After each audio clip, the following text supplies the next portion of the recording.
Good evening, everyone.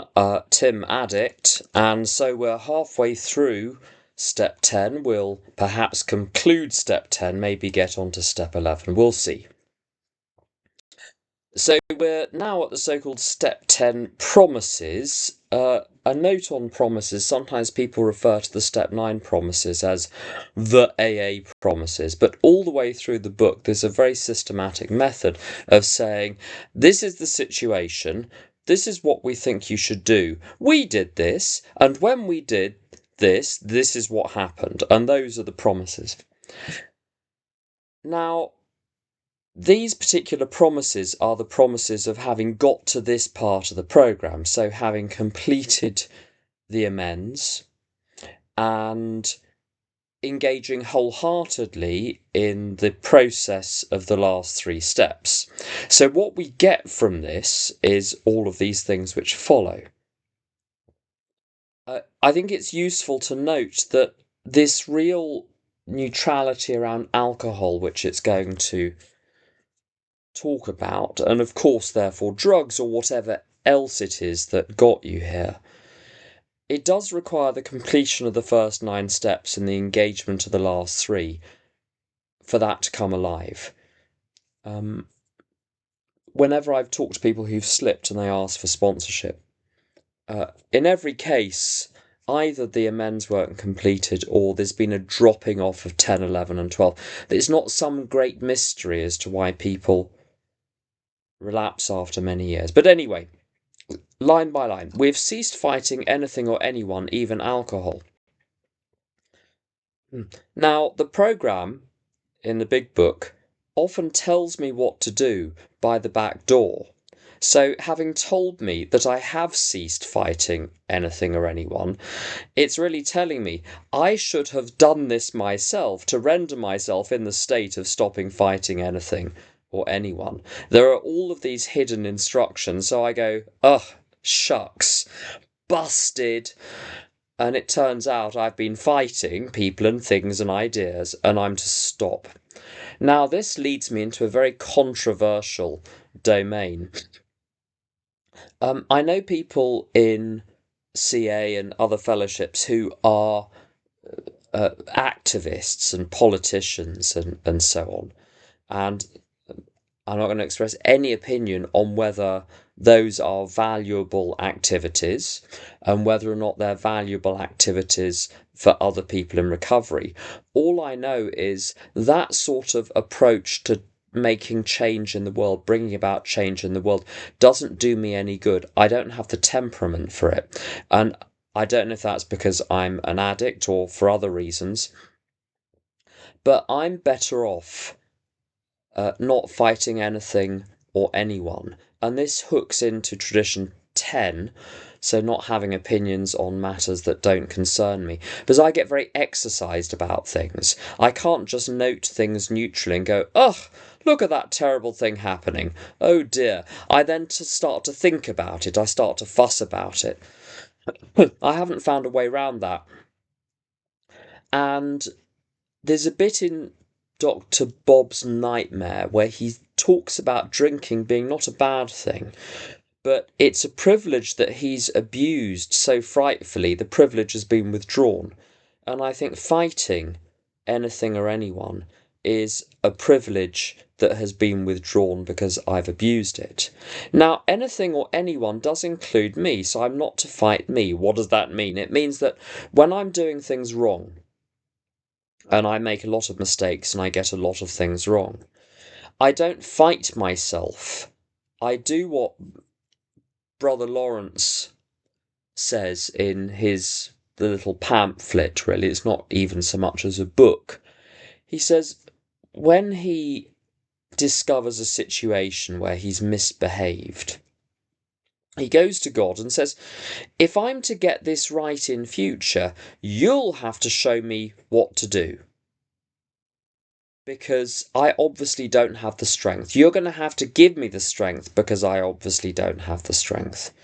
And he says this wonderful line, and then he gives himself no further trouble about it. And this is particularly important, I think, with other compulsions, addictions, whatever you want to call them. Maybe they're habits, maybe they're just character defects. I'm to continue being persistent in noting them, taking them to God.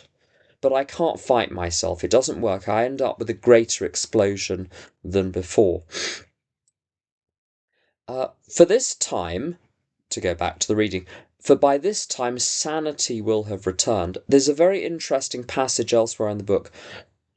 There are 2 or 3, in fact, where sanity is clearly described as not sanity of mind, but sanity of action. There are a couple of places. One is on page 154. Another one is on the last couple of pages, last page of We Agnostics. And in both cases, the chap wants to drink, but he is prevented. God prevents Bill on page 154. God prevents the minister's son, who I think is Fitz. I may be wrong about that, our southern friend. It says on page 43, he couldn't drink even if he would. In other words, he couldn't drink if he wanted to. So if he wanted to drink but is prevented by God, his mind is not sane, but his actions are. So that's the sanity I'm restored to in step 1. It's not perfect reason, it's right action, even if I'm bonkers. Now that's a much lower bar, and it's much more attainable. If my recovery depended on me being of sound mind 24 hours a day, good luck with that one. That will be the end of me. I'm not offered that. What I'm offered is a safe path through the universe, even though I should be locked up 2 days out of 5. We will seldom be interested in liquor. That means we will be interested in liquor, just not as often as before. If tempted, we recoil from it as from a hot flame. Now, the thing about the recoiling as if from a hot flame, I don't know if you've ever burnt yourself. When I burn myself on the cooker, my hand retracts automatically. I don't, while I'm holding the hand on the hot stove, say, gosh, my hand is getting pretty mighty hot here. At some point I really ought to withdraw it. Or should I withdraw it? No, it's instant, automatic. And it seems to come from somewhere far deeper than reason, and far deeper even than the impulse to drink or use. The physical image which comes to me when I think of recoiling is a cat when it discovers something, or a snake retracting, a snake which is extended and retracts into its coils. It's a very basic response, and I think what the program does is it puts me back in touch with that native self-protection mechanism. Sometimes people say about step 2, and I certainly said this for years, well, I'm not sure that step 2 can restore me to sanity because I wasn't particularly sane before I ever had a drink or a drug. And I still have some sympathy with that. But the very particular sanity that I'm restored to with the program is simply the sanity of not doing something which is so self-destructive it could kill me. And certainly before I ever acted out or used, I had that self-protection. I was horrified before I ever took a substance that people would take substances. I was horrified at my alcoholic brother. I was horrified at all sorts of my parents who smoked cigarettes. I thought they were mad. So even though I was emotionally and psychologically all over the place, I had that sanity. I had that basic self-protection mechanism. Sister BEA, Sister BM says, my head would kill me if it didn't need me for transportation. And I think it's worse than that. My head will kill me even though it needs me for transportation. We react sanely and normally That's the recoiling. You see, again, sanity is right action. We react sanely and normally, and we will find that this has happened automatically. We will see that our new attitude toward liquor has been given us without any thought or effort on our part. It just comes. That is the miracle of it. We are not fighting it, neither are we avoiding temptation. We feel as though we have been placed in a position of neutrality, safe and protected. We have not even sworn off. Instead, the problem has been removed. It doesn't exist for us. And it's remarkably repetitive, that passage. Just says the same thing over and over again. Now, a couple of individual points. There is tremendous thought or effort, but the thought or effort is not directed at not drinking or not taking drugs or not doing other things. The thought and effort is directed at doing the right thing and going to meetings and opening your mouth and talking to people. And there's almost no limit to the amount of willpower and action that need to be deployed to that particular end. And it's the same with any other problems. I think we do work tremendously on our defects of character, but not against the defect of character. We work for something else. We work for the opposite virtue. So there is a lot of work. Beware of any interpretation of the steps or the program which leaves the person with nothing to do and God with everything to do. That's usually a misinterpretation, like in step 9, the in God's time business, which means I need not do anything today. Anyway, plenty of thought or effort, but just not directed at the drink question. A couple of other points. Neither are we avoiding temptation, but you might want to give so-called sober raves or other things a miss in your first year. You might want to give the pub a miss in your first year. You have to wait until you're on solid ground, and it's the same with relationships. Just wait until you've completed the steps before even thinking about that. What's next? That is our experience. We are neither cocky nor are we afraid. Sometimes people say that they've got a healthy fear of drinking, and the trouble is the poverty of the language. I think I have not a fear of drinking or using drugs, but a healthy caution around things which are adjacent to drinking and taking drugs. The emotion of fear is not required, but prudence and caution are required, particularly when it comes to adjacent things like medication, general anaesthetic. I'm not going to get into the whole medication discussion today, so don't even try. But just to say, bizarre, we'll be here for weeks if we start that one. But I'm very careful, and I try to limit wherever possible what I do that interacts in an exciting way with my nervous system.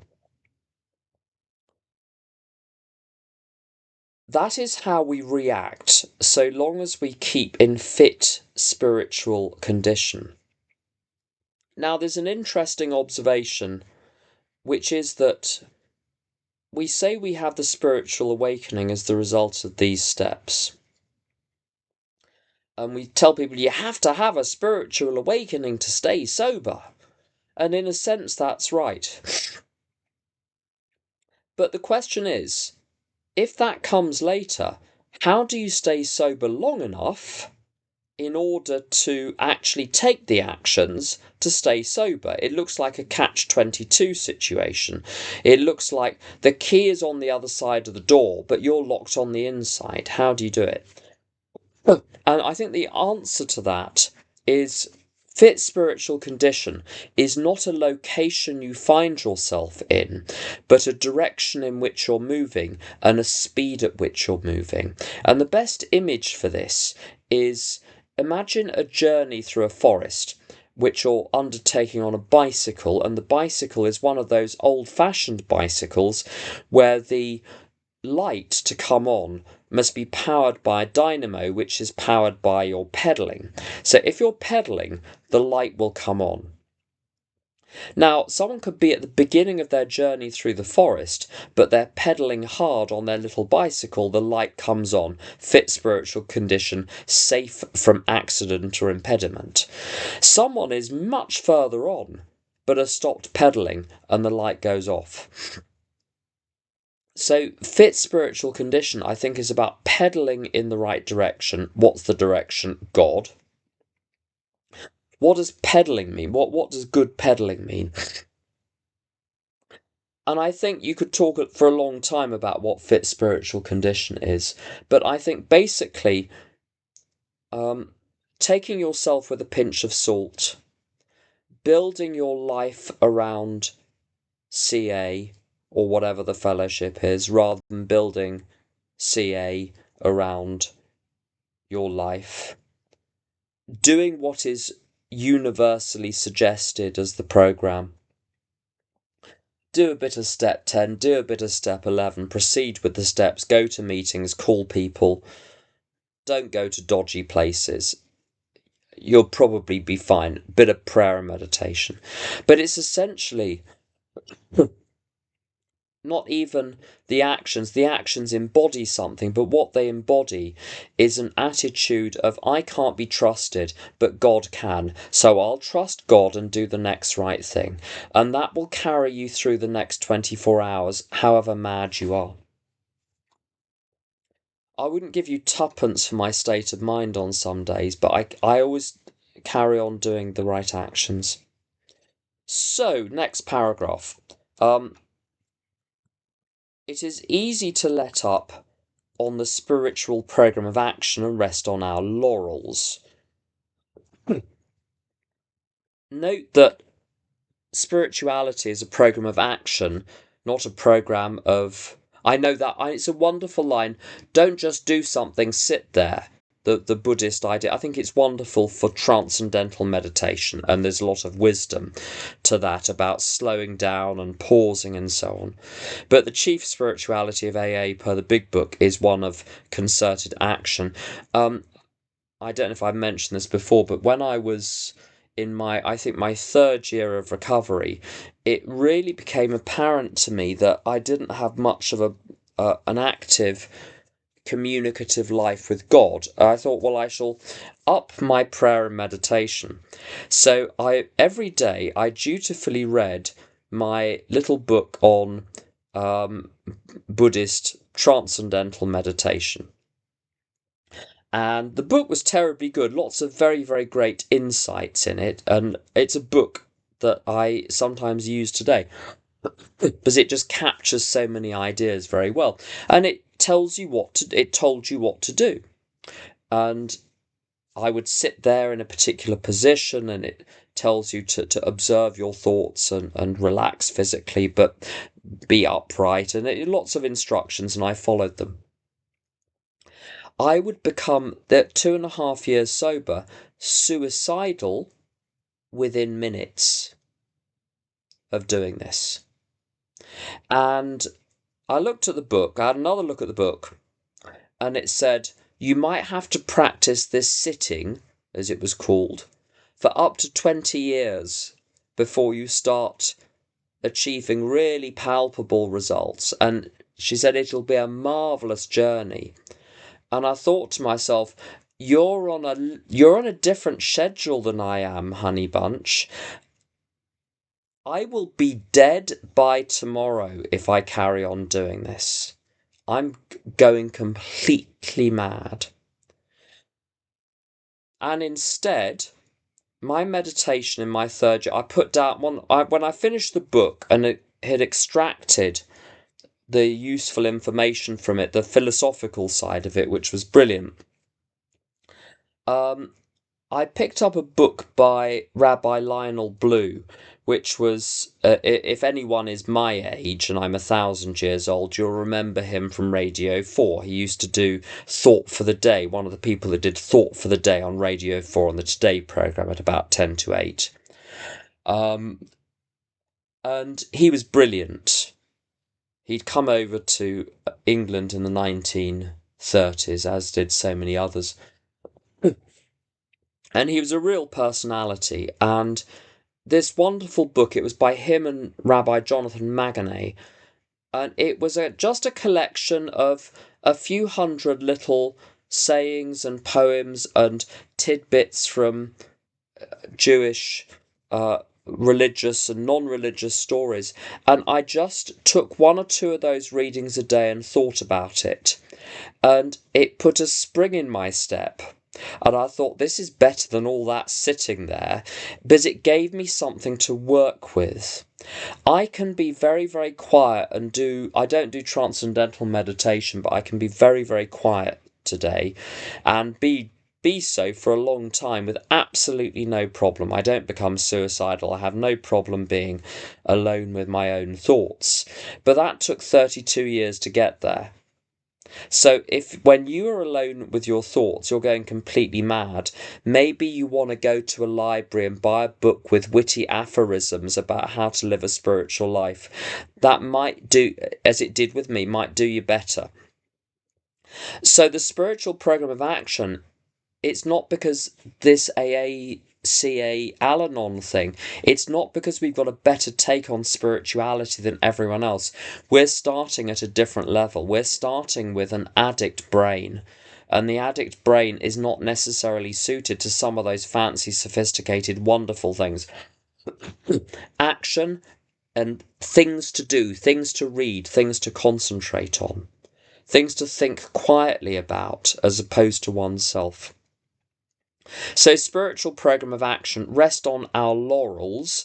The image of laurels comes from ancient Greece and Rome, where victors would wear laurels, and the Nobel Prizes have laureates. We have a poet laureate, so laurels, achievement. It's funny, first of all, the idea that anything I've done yesterday is an achievement on any level.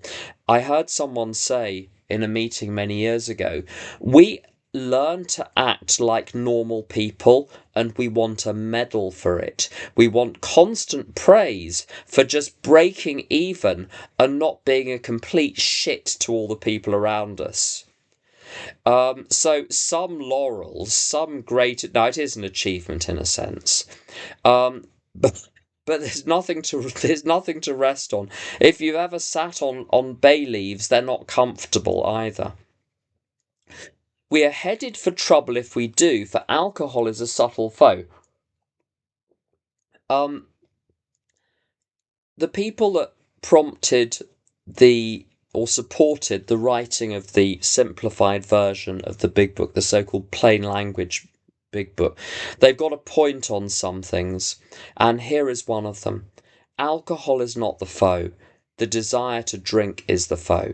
Bill is using a literary device there called metonymy. He's rather than referring to the internal desire to drink in the brain which overtakes you.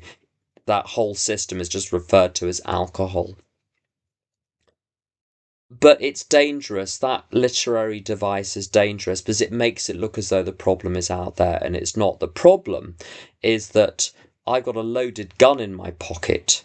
If my mind is a pocket, as it were, I could pull it out and shoot myself at any point. That's the nature of addiction on an ongoing basis.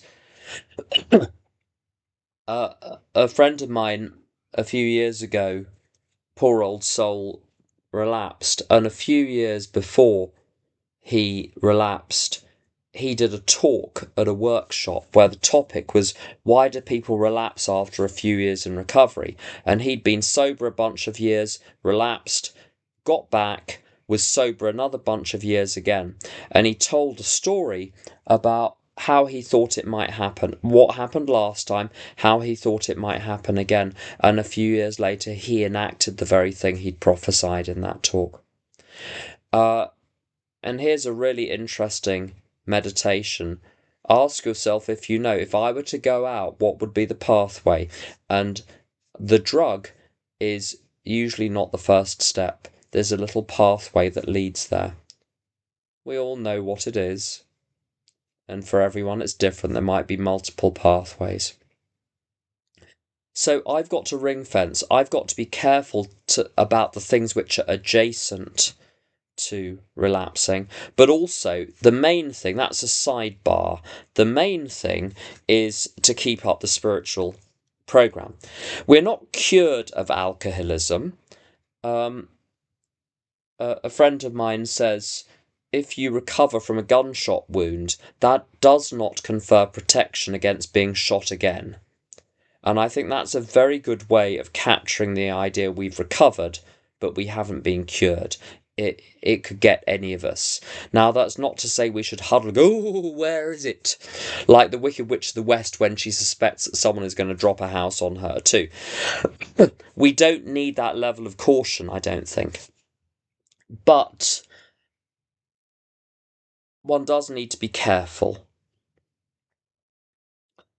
What we really have, it says, is a daily reprieve. Reprieve is used of people who have been given a death sentence.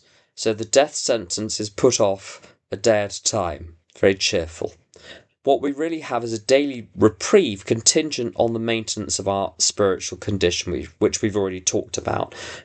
God first, serving God, ask God what to do, don't have any bright ideas.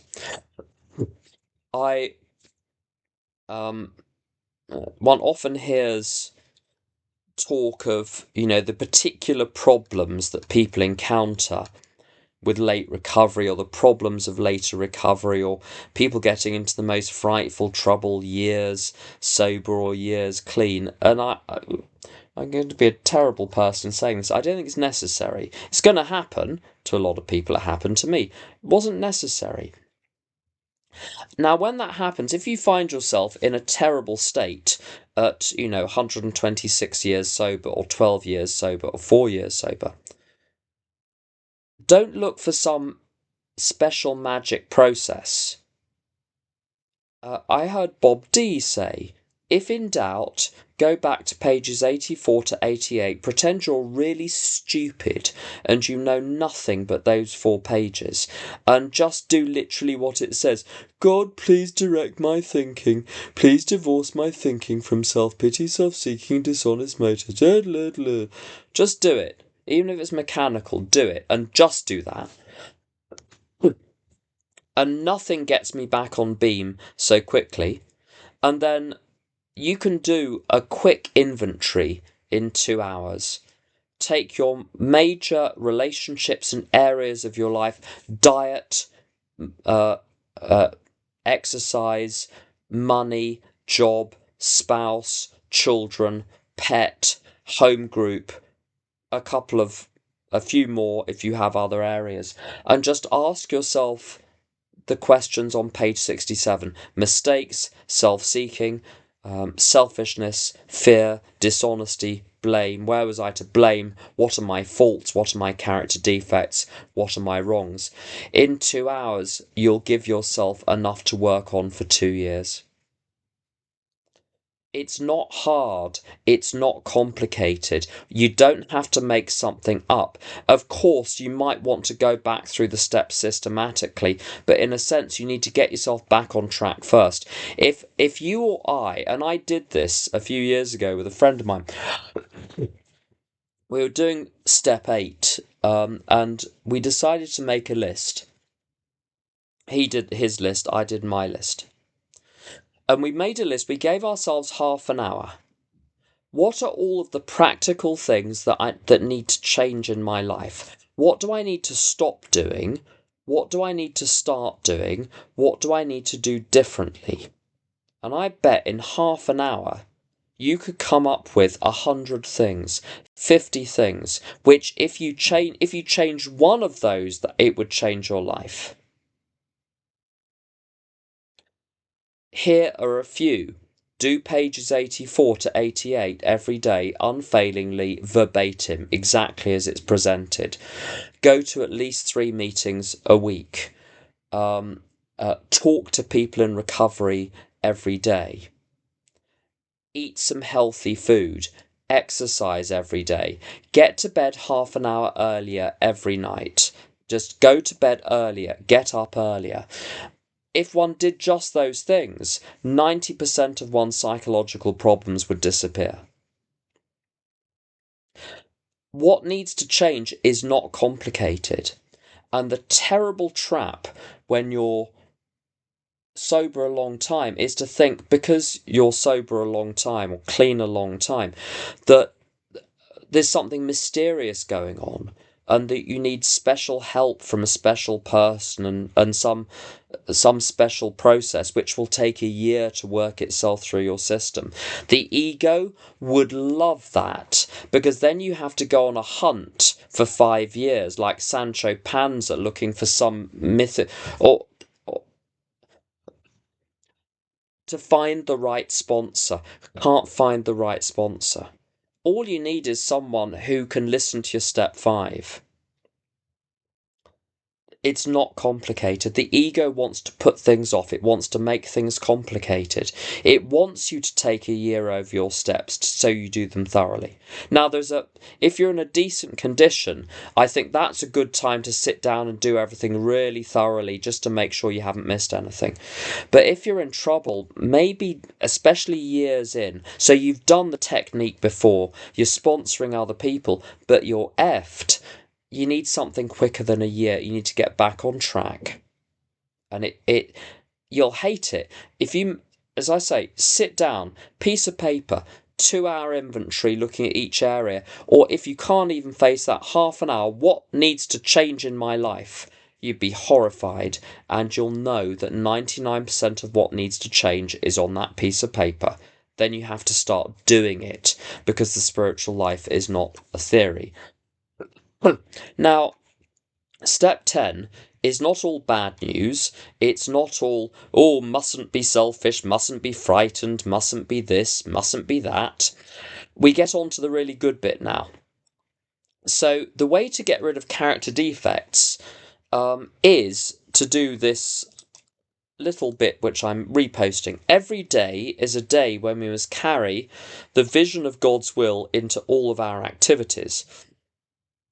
How can I best serve thee? Thy will, not mine, be done. These are thoughts which must go with us constantly. We can exercise our willpower along this line all we wish. It is the proper use of the will.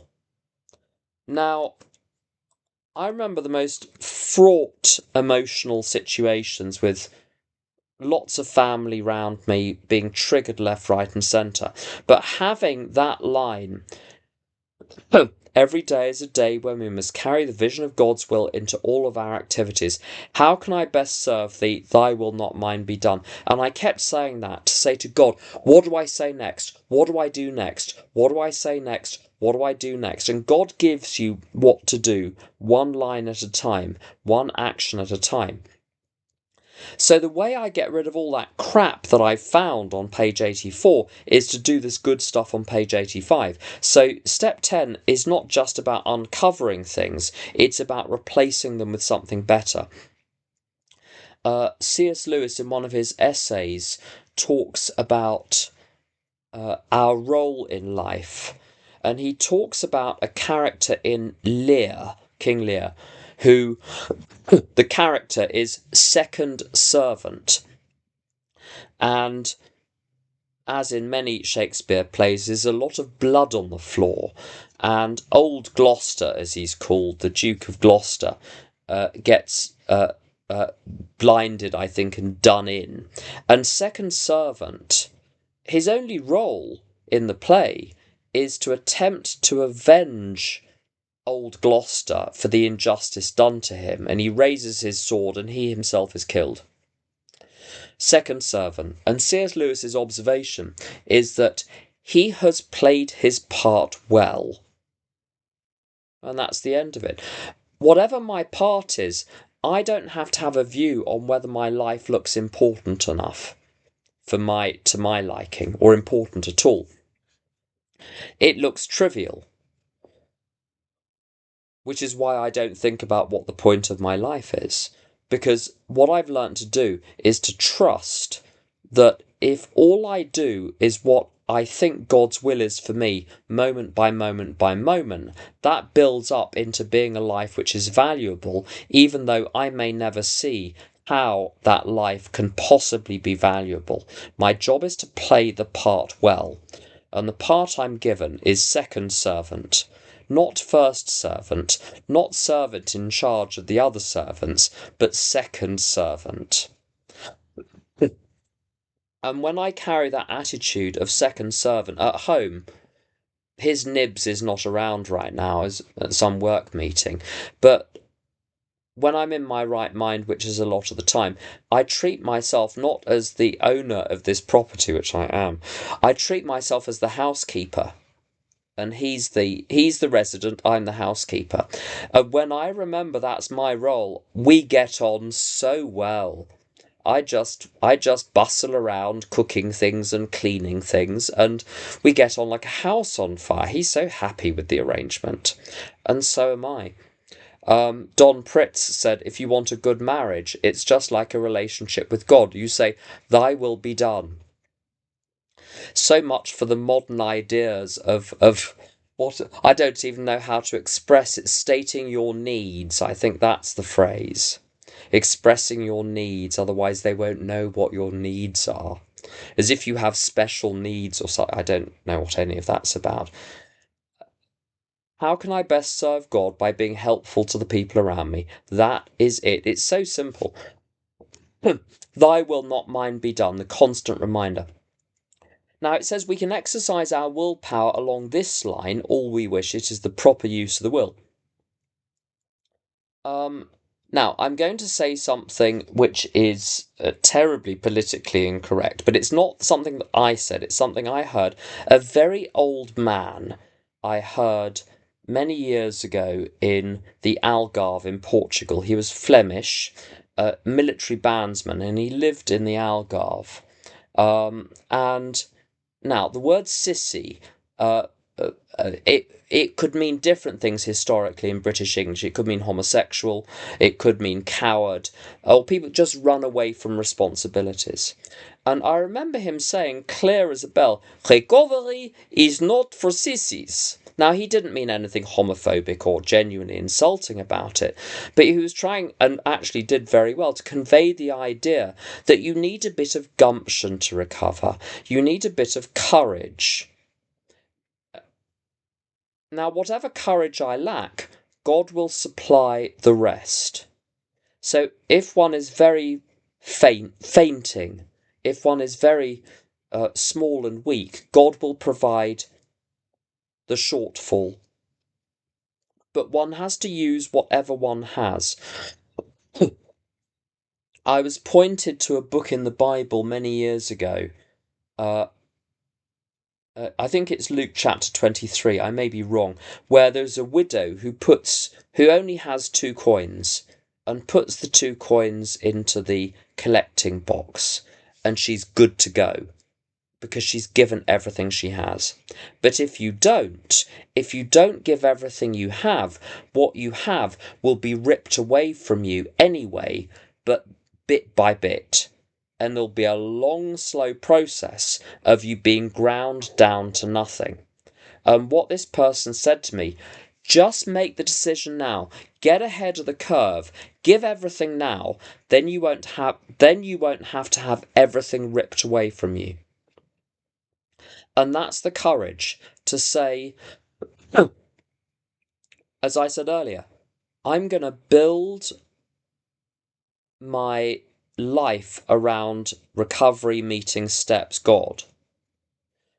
Even though that looks tremendously irresponsible as far as the rest of my life is concerned, you need courage to do that. And whatever courage you have must be given, even if it's only a small amount, because God will make up the shortfall. And one's got to stick at it even when it doesn't seem as though it's working. That's the other thing. A watched pot never boils. We'll do a little bit, Keith, of actually what we can do, Keith. How about we do some questions now? And if we run out of questions, we'll go on to step 11. But if we have questions, we'll just finish with the questions. How about that?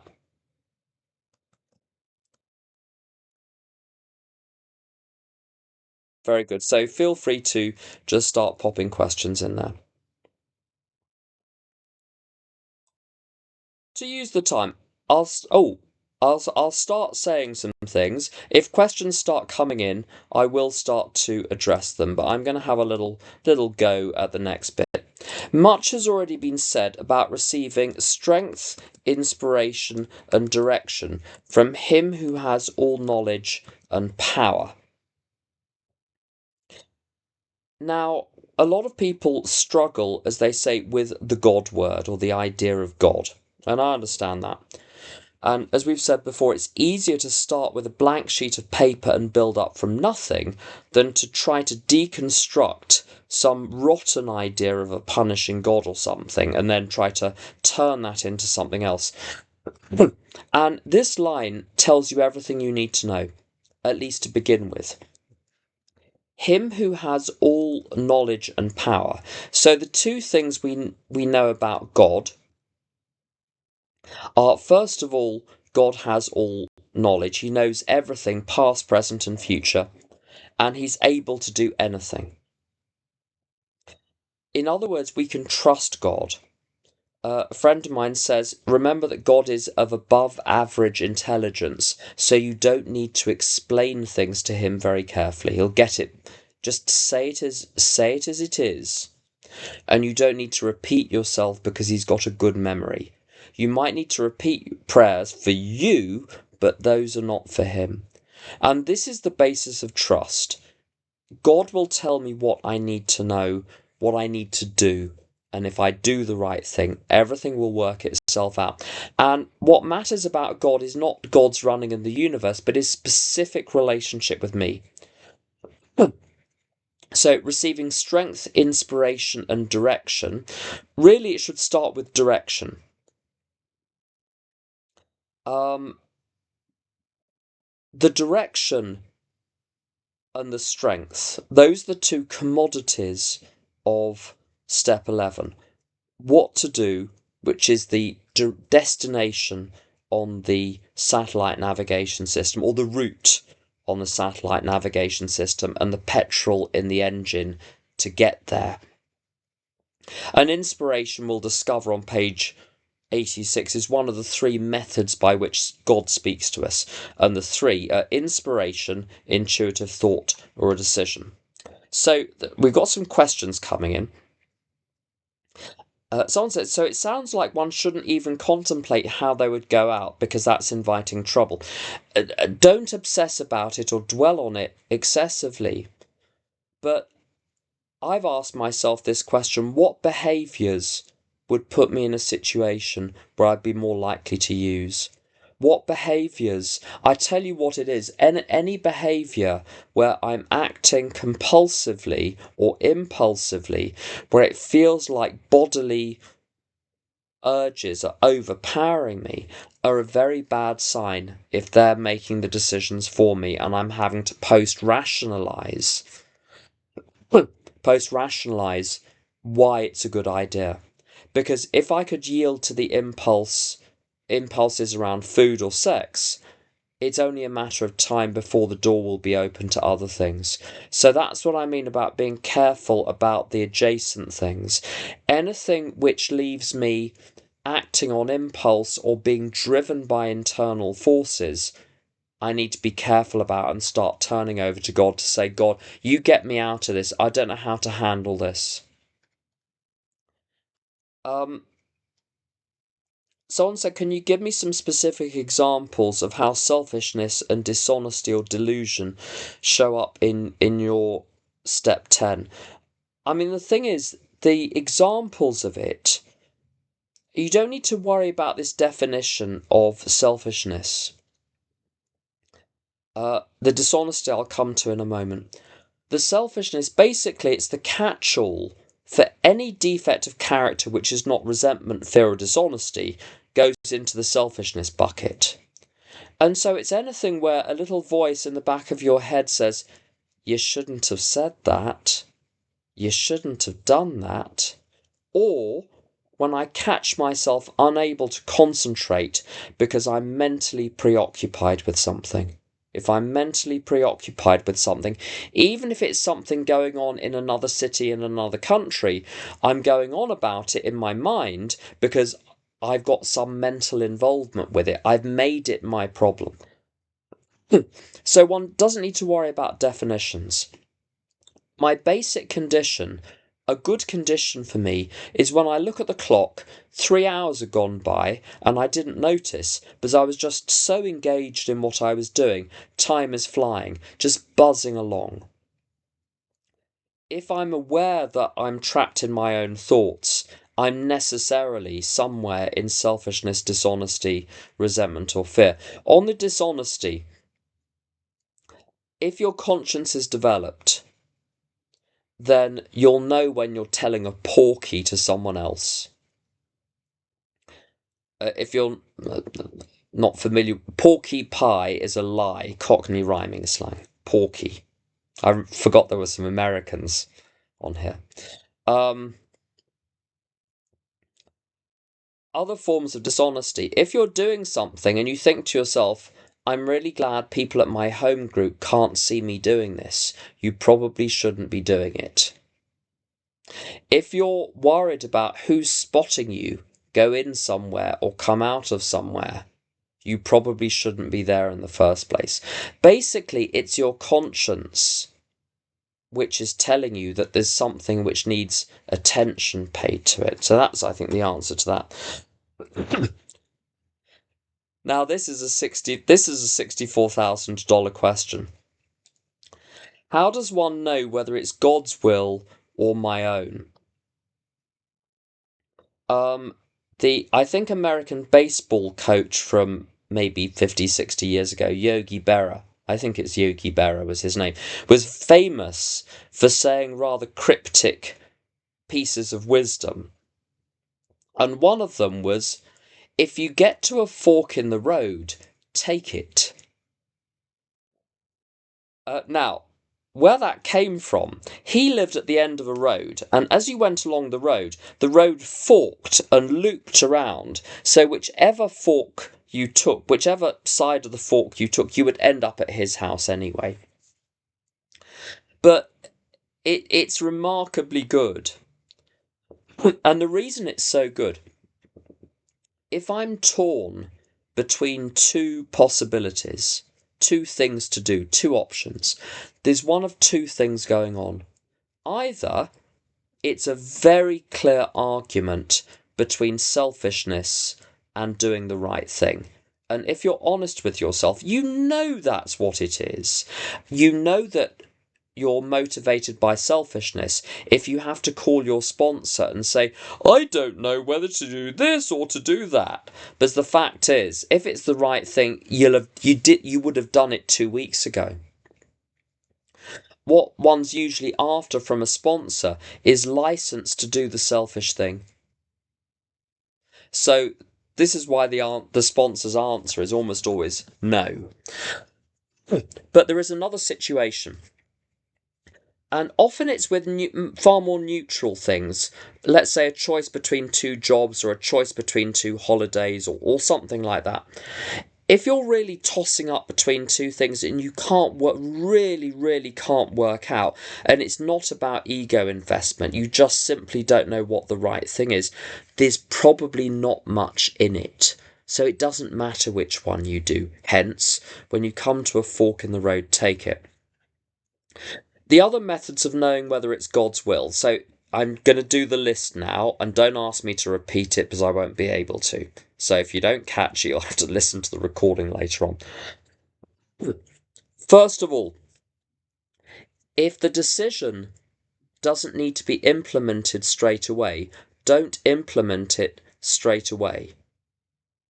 And I was talking yesterday to a friend about a potential major decision in my life, and the idea came to put it to God. But I said to my friend, I'm undertaking now not to act on it for a year. And if in a year it's a good idea, I'll do something about it, but not yet. Because it's not urgent. Might need to be done, but there's no urgency. If there's no urgency, maybe sit tight, see how the decision sits with you. Any decision which seems to have an internal urgency is very often the ego wanting to get you to do what it wants before you realise it's a terrible idea. That's where the urgency is coming from. Other ways of saying, is it God's will or is it my will? The very fact you're asking the question means you're probably seeking God's will, in which case Bob Olson is very good on this. He says, if you're genuinely and sincerely seeking to do God's will, it's far more likely that what comes down the tubes is going to be God's will. The fact you're looking for God's will is a terribly good idea, and the famous Thomas Merton poem about God's will. You can go and look that up. Thomas Merton, God's Will. Is all about saying, I don't know if what I'm going to do is God's will, but it's as close as I'm going to get, so I'm going to trust that the desire to do God's will is indeed enough for God. So it's not like you're going to get struck by lightning if you make a genuine mistake. The only thing to be very careful about if you're uncertain is anything which directly involves another person or involves a disclosure of information. Because information can't be put back in the bottle. If you let the genie out, it's out. So be very careful about revelations, or what they call in contemporary language, calling someone out, which is a very polite way for condemning them or ordering them about or censoring them or something else. What else? You can check the proposed course of action against the principles in the book. You can ask 3 people of sound mind. If they all pull a terrible face, it's a terrible idea. You can even just imagine announcing it at your home group, and you can imagine the looks on people's faces. What else? Have you tried something like this before, and last time did it work?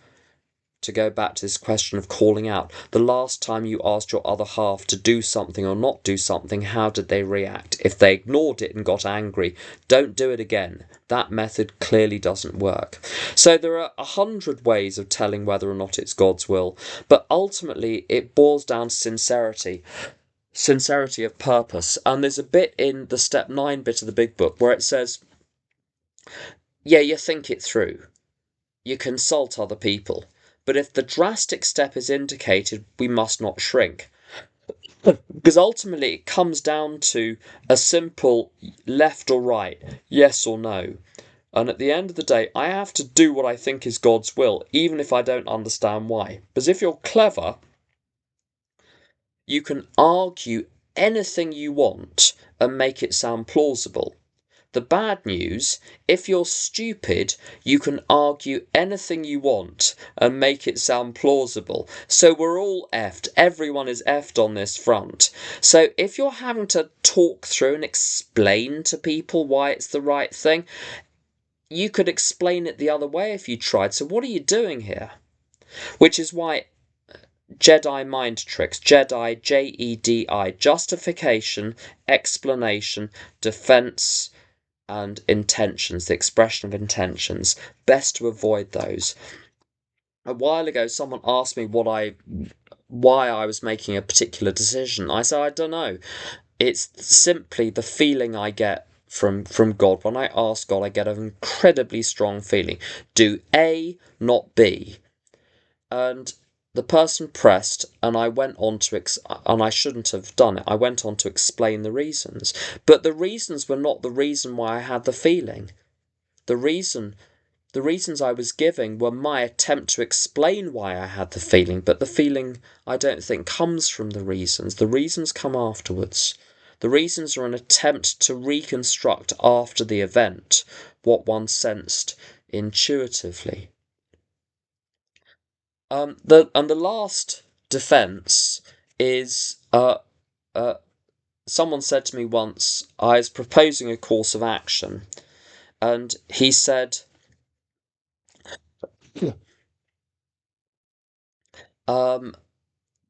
He said the worst thing it can be is a terrible mistake.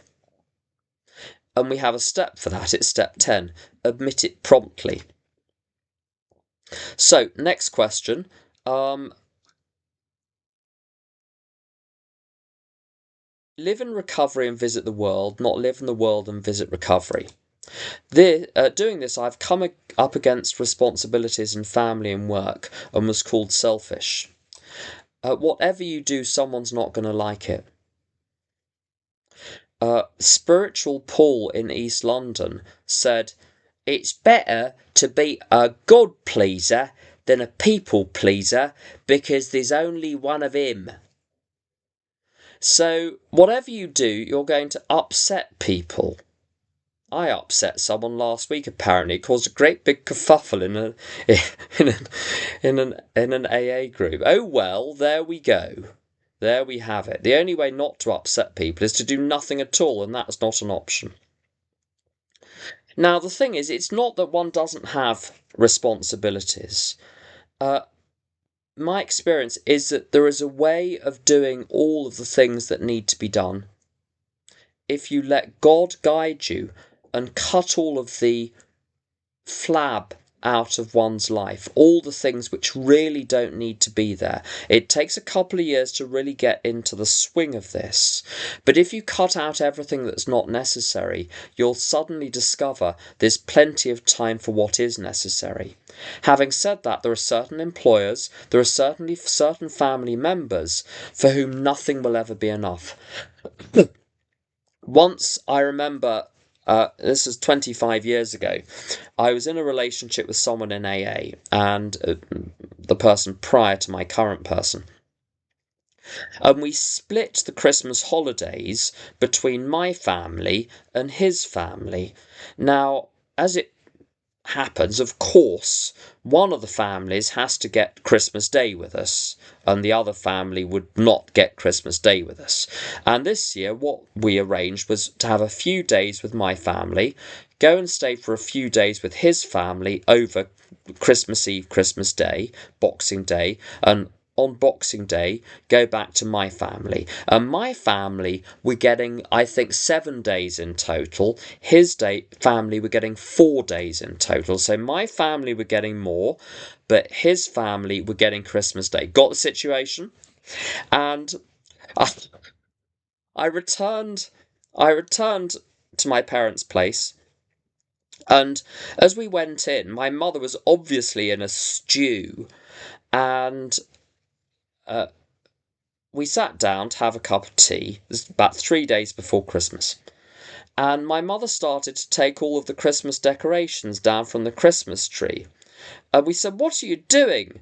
And as she left the room with a box of tinsel, she said, "Christmas is cancelled." And my father said mournfully, "Always the bridesmaid, never the bride." And they were getting a whole damn week of our time, but it wasn't the right week. And I said to my other half, who was in AA, "I don't know what she wants." And he said, "She doesn't know what she wants. All she knows is she hasn't got it, and it's your fault." People that are demanding can't be pleased, so I've given up trying to please people who have demands. I asked my other half once, "What do people mean when they say, 'I haven't been heard'?" And he said, "It means that their unreasonable demands haven't been met immediately." So I've got to do my job. I've got to show up for my job. I've got to show up for my family. Fine. But mentally, where is the weight? Where is the importance? The importance lies in the relationship with God. Now, you've got to be careful how you do this and how you present this. You don't run around to everyone else in your life saying, "You're not as important as my meeting." You treat them when you're with them as though they're the only thing that exists.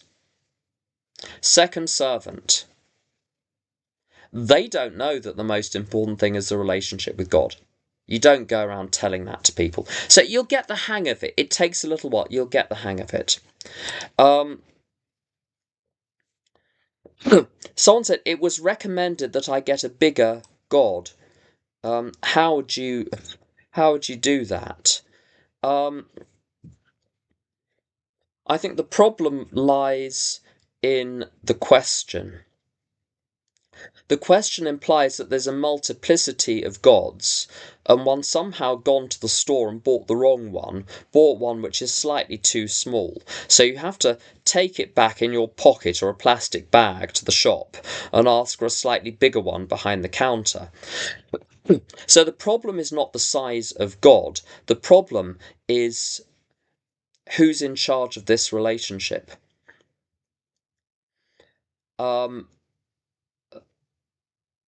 And a friend of mine tells a story about a Bible class that he went to many years ago, where the teacher, who was a rabbi, was giving a talk on a conversation between Moses and the burning bush.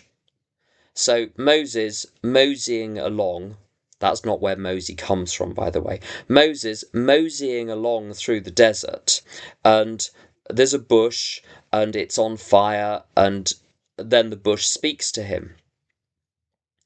And Moses says to him, asks, "Who are you?" And the commentary goes like this. This was not cocktail party conversation. You know, what's your name? Where do you live? What do you do for a living? Do you play golf? That's not the question.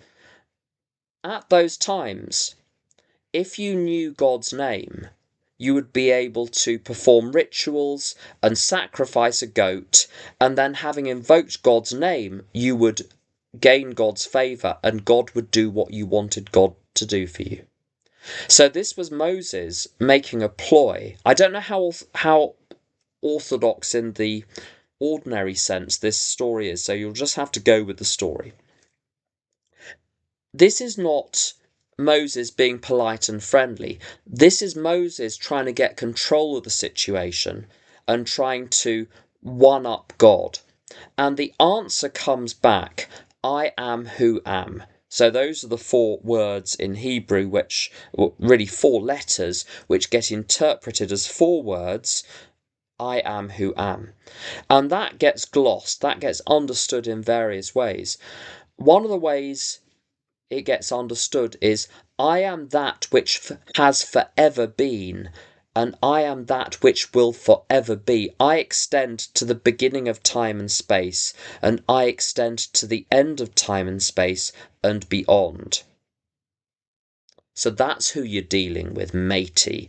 I'm not one of your little tin pot gods associated with a particular bit of dirt in Mesopotamia. I'm not local. So don't try that little game with me, sunshine. I'm not sure how well God would take to the notion of taking your little god back to the shop and asking for a bigger one. I think it's better to take off your shoes and recognise you're standing on holy ground. And shut the F up. And listen. And the book, if you want to know what to do, the book is very good on this. He who has all knowledge and power, creative intelligence, spirit of the universe, there is no problem God cannot solve. There is no problem I can solve. Let me just repeat that little bit. There is no problem I can solve. The problem here is not that God is the wrong size, is that I'm the wrong size. I'm too big for my boots. Without him, I was nothing. A light bulb is nothing without the electrical circuit into which it's placed. And when I'm in trouble, I need to stop with the words, stop with the constant talking about my latest little micro-spiritual revelation. just shut up and do some practical things and be silent in the room with God, knowing that God is there, not even expecting God to talk, but knowing that one is in the presence of an enormous power. And if you're Catholic, you've got Jesus, you've got the Holy Spirit, you've got the saints, you've got a lot of company in that space. It's very colourful. You can have St. Rumwald of Buckingham. You can have Christina the Astonishing sitting with you. The Catholicism has got a lot going for it in some ways. Can I just tell you about Christina the Astonishing? She was, apart from having one of the greatest names of any saint, she was a Belgian saint. You can now tell people that you know of a Belgian saint. She was a Belgian saint who, and this is a very AA story. I'm doing this on the hoof, so forgive me if I get the detail slightly wrong. She dies, and she's laid out on a plinth in a church. And she comes alive again. And she says that she went all the way down to hell and all the way up to heaven and was brought back to earth alive in order to tell everyone about it, to tell them that hell was real and that heaven was real. Christina the Astonishing. Now, that's not the astonishing bit. I think that was fairly astonishing, but the most astonishing thing she would do is she would levitate up to the ceiling, and she wouldn't come down even when asked. And when she was questioned about this, she says she disliked the smell of sin, and the only way to get away from it was to levitate. And she would the description in one of the hagiographies is brilliant. It says she would hide up chimneys or in cupboards, or failing that she would levitate. So that was her default position. If there didn't happen to be a cupboard or a chimney, she'd just go back to her natural condition of levitating. The realm of the spirit is very big, and the reason it's an AA story is we've been to hell, we've been to heaven, and we've come back to meetings and we tell people about it. That's what the whole thing is about. You tell people about the hell, you tell people about your spiritual experiences. So the realm of the spirit has got it's not just me and a little tin pot god which isn't big enough. The problem is me not realising how big the realm is. In my Father's house there are many mansions. The problem is not God's size, the problem is my mistrust. Sandy Beach tells a brilliant story about how I heard him live doing this story many years ago. I'm very pleased I did hear him live before he died. This was in New Jersey, on Jersey Shore at a retreat with him and Bob B. And he tells a story about an argument he had with his sponsor. And he kept saying to his sponsor, you're right. And his sponsor said, no. I know I'm right, but do you know you're wrong? I want you to say that you're wrong. So I don't need to do anything with God. I need to recognise I'm wrong and just leave God be, as it were. And back in the main chat, what do you say to a friend who has had long-term sobriety, but he picked up and can't stop picking up? Well, you pick up once, and each further picking up is simply a continuation of the first picking up. It's one whole thing. This is why relapse is so dangerous, is because it can go on for years like that, unfortunately. And the poor soul that picks up again can't be blamed for it. If there was a problem, it lay upstream many years before the relapse. Friends of mine have relapsed. If they want to talk to me, as long as they're not like really drunk and crazy, I'll talk to them. And what I don't want to do is lecture them or hector them or sermonize or pontificate or say, "What step weren't you working?" Don't do that. Don't say that. Just listen to them. And when they say, "What do you think I should do?" I don't know. Your guess really is as good as mine.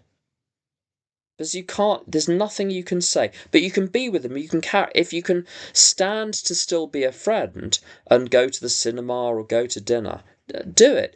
But it's okay if you can't. And it's okay to say to people, "I'm finding this really tough.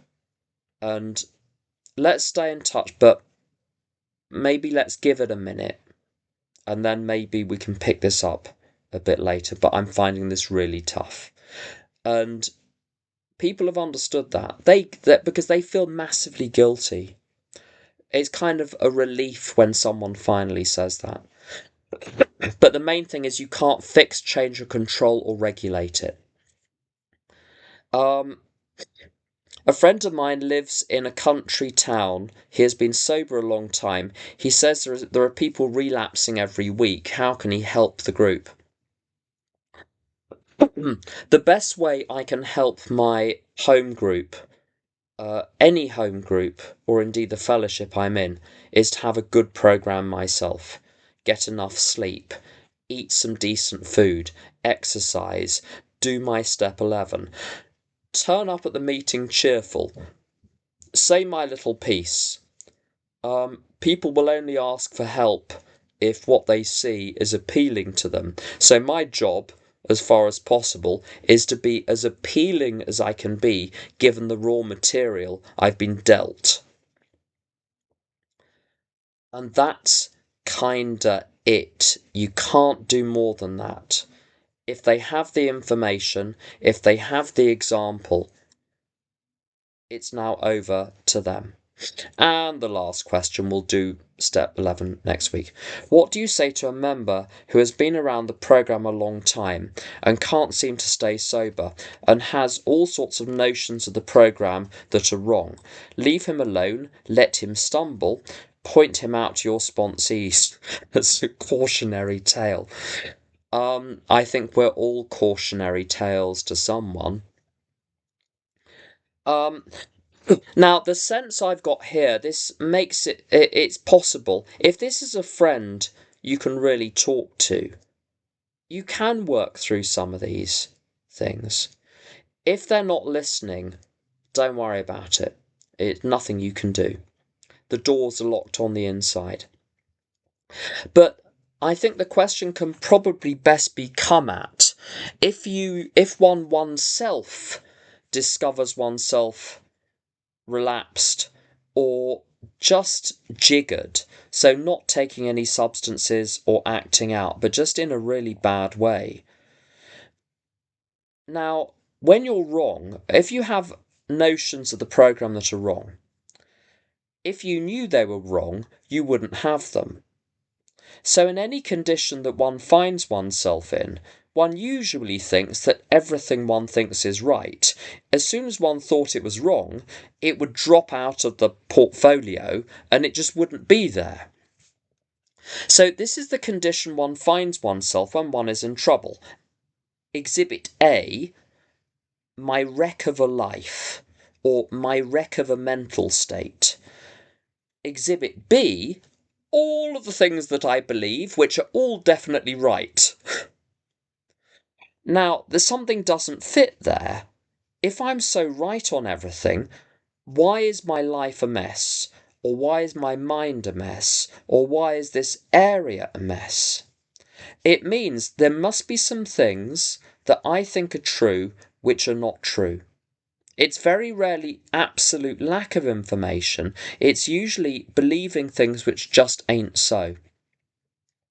Now, if I believe lots of things which just ain't so, my faculty of differentiating the true from the false is compromised, so I won't be able to work out which one is which. This is like being in one of those Hercule Poirot mysteries where there are 8 people locked in a country house, there is a dead body, one of them did it, none of them could have done it, but you have to remember, you're not Hercule Poirot, and there's no Hercule Poirot in the room.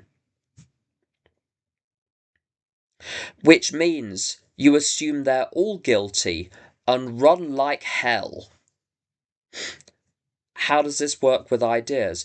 I can assume I'm wrong about everything and just start again in AA as though I'm an idiot. What would an idiot do? They just do a few basic things and go through some steps. Very simple.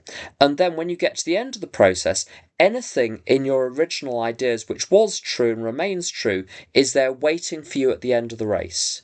So the first thing to do when I'm in trouble is to say about that, let's say it's one area of my life, I clearly don't know the answer.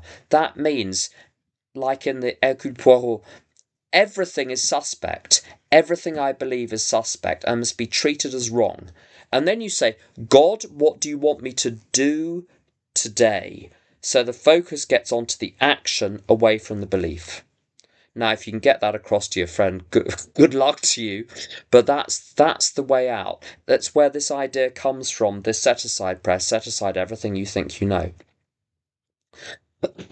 But that's the attitude that one should take in those situations. So, I think that's all we've got time for today. So, Keith, that's the end of me.